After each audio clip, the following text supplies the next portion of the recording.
शिक्षक साथियों नमस्कार। मेरे चैनल में आप सभी का बहुत बहुत स्वागत है। माले विधायक तथा शिक्षक नेता संदीप सौरभ जी का एक लेटेस्ट ताजा बयान आ रहा है, जिसमें उन्होंने स्पष्ट कहा है कि शिक्षा विभाग शिक्षकों को प्रताड़ित तथा अपमानित करना बंद करे। उन्होंने विद्यालय की समय सीमा 4 से 5 पर भी बहुत बड़ी बात कही है।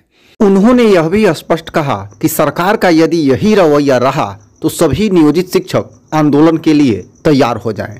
तो आइए आगे के वीडियो क्लिप में देखते हैं कि संदीप सौरभ जी अपने ताजा बयान में क्या कुछ कह रहे हैं। बिहार में स्कूली सिस्टम की जो कमजोरी है, जो बिहार की शिक्षा व्यवस्था का कमज़ोर हालत है, उसके लिए के पाठक मानते हैं कि केवल एक जिम्मेदार है शिक्षक, और इसीलिए शिक्षकों को सज़ा देनी चाहिए, ये के पाठक का मानना है।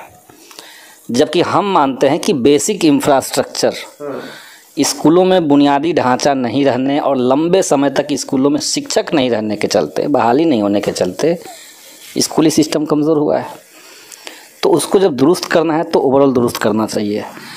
अब अभी क्या हो रहा है कि शिक्षा विभाग केवल टारगेट कर रही है शिक्षकों को। जो राइट टू एजुकेशन एक्ट है उसके मुताबिक बना हुआ है कि एक स्कूल कितने दिन तक खुलेगा, मिनिमम 220 दिन तक मान लिया अब स्कूलों को खुलना चाहिए। प्राथमिक विद्यालय में 8,800 घंटे की पढ़ाई और 1,000 घंटा माध्यमिक और उच्चतर माध्यमिक में पढ़ाई होनी चाहिए।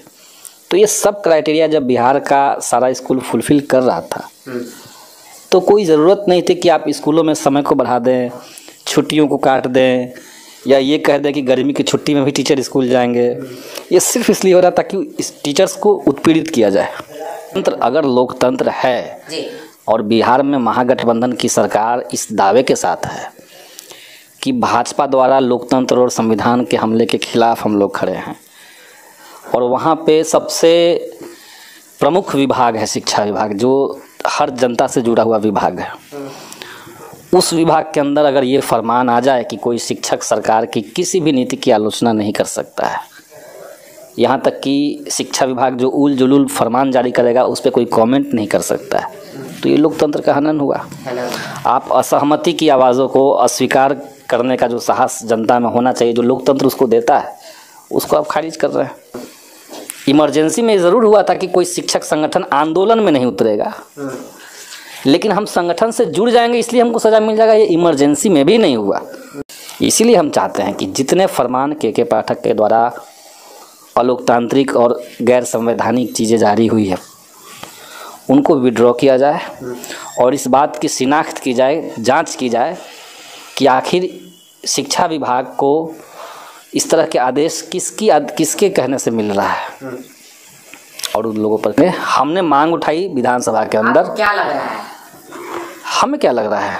हमें लग रहा है कि जो बात शिक्षा विभाग ने कहा है उस पर खड़ा नहीं उतर रहा है, अपनी ही बात से वो लोग पीछे हट रहे हैं। जो है बिहार में महागठबंधन की जो सरकार है ये तो लोकतंत्र के पक्ष में है, तो हम तो उसी लोकतंत्र को मजबूत करने की बात कर रहे हैं, उसी संविधान का जो संवैधानिक अधिकार सबको मिला हुआ है नागरिक को, उसको मजबूत करने की बात कर रहे हैं। इन पोजीशन लिए हैं कि शिक्षकों को प्रताड़ित करना बंद किया जाए, और अगर बिहार की शिक्षा व्यवस्था को दुरुस्त करना है तो शिक्षकों को अपमानित करके नहीं हो सकता है।